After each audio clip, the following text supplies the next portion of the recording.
pretty pictures lie. This is how real Italian food gets lost in translation. Welcome to your guardian chef, your angel in the kitchen.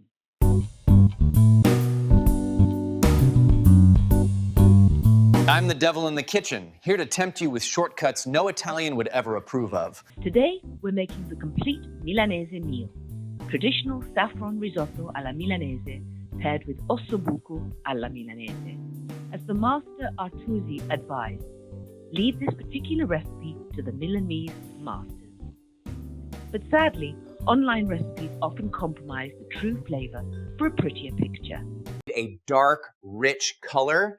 Just use a huge scoop of tomato sauce in your ossobuco. Nope. The authentic Ossobuco alla Milanese is a veal or beef shank, slow cooked to perfection with wine and bone marrow stock. There is no tomato sauce. Ossobuco with tomato sauce is called Ossobuco alla cacciatora. Fine, but for the risotto, chicken broth is faster and gives you that perfect golden yellow glow. Nope. Risotto alla Milanese gets its unique velvety flavor from the subtle richness of bone marrow broth. Chicken stock is not the same thing. It completely misses the point of the traditional Milanese flavor profile. If you're interested in debunking false myths on the Italian cuisine, let me know by giving this video a like. These are the ingredients you need. The measurements are in the description below, and you can find and print the full detailed recipe on my blog on the link above. I like to prepare for winter by making large batches of homemade stock in my pressure cooker and freezing it, including this brown stock, so I always have it ready for dishes like this. You can find the recipe in the link above. For the ossobuco, make sure you buy a shank with a bone that has the bone marrow inside. That is the best part. Before you start, ask your butcher to make small, shallow cuts into the white connective tissue around the shank. This is vital to prevent the meat from tightening or curling up during the long braising process. Now, pat the shanks completely dry and lightly season the meat. Next, dredge them lightly in all-purpose flour, shaking off the excess. This light coating is essential to create a thin crust when searing, which also helps to build a rich base for the sauce. Over medium to high heat, melt the butter. We need a large pot, wide enough to fit your beef or veal shank. Now, sear the shanks until deeply golden brown on both sides. This browning is absolutely essential for developing the deep flavor profile of the dish. Pour in the dry white wine. Raise the heat and let it bubble. Scrape up any brown bits from the bottom of the pan to incorporate them into the liquid. That's key flavor. Let the wine reduce by half to concentrate the flavor and evaporate the alcohol. Now, pour in the bone broth until the liquid reaches about 2/3 of the way up the meat. Bring the liquid to a gentle simmer, then cover the pot with a lid. Slow cook the ossobuco for 1 hour or until the meat is fork tender.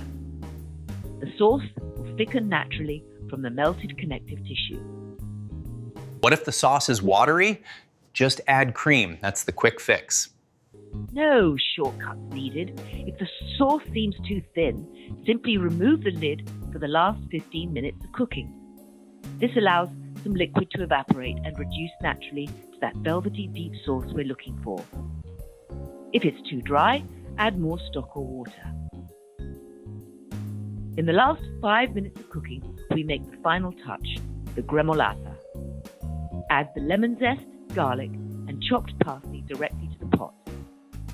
The traditional recipe also uses a small anchovy fillet that provides a deep, natural umami flavor.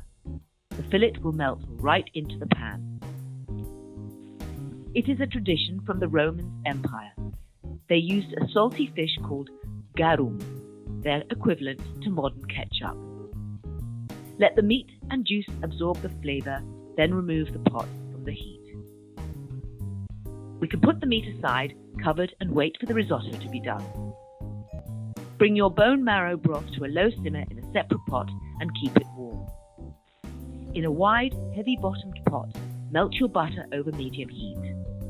Add the diced onion and cook gently until it's very soft and translucent, but absolutely not browned.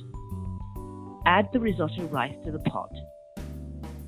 We are using carnaroli or arborio. Carnaroli is widely considered the best choice. Stir constantly for about 1 or 2 minutes until the grains are translucent around the edges and very hot to the touch. This toasting is critical as it is needed to release the starch that creates the dish's creamy velvety texture. Begin adding the warm broth, starting with a single ladleful, just enough to cover the rice. Stir occasionally. Wait until the liquid is almost completely absorbed before adding the next ladleful. Continue this process, ensuring the rice is always simmering gently. After approximately half the total cooking time, add the saffron and stir to distribute the color evenly. The risotto should be tender on the outside, but still have a firm, distinct bite in the center. That's al dente. Each risotto has a different cooking time, so check the box for instructions.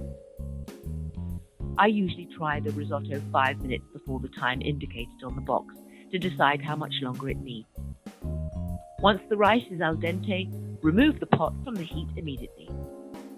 Whisk in a generous amount of freshly grated Parmesan cheese and a small knob of butter and stir.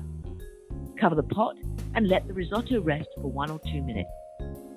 This Risotto Alla Milanese is the definitive traditional partner to the Ossobuco Alla Milanese.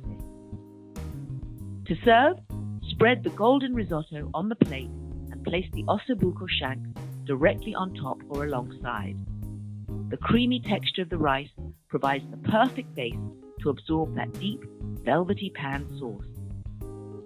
For a truly authentic experience, you must savor the delicious bone marrow, scooped out and spread onto crusty bread. For more delicious Italian dinner recipes like this one, check out the playlist that I've linked for you.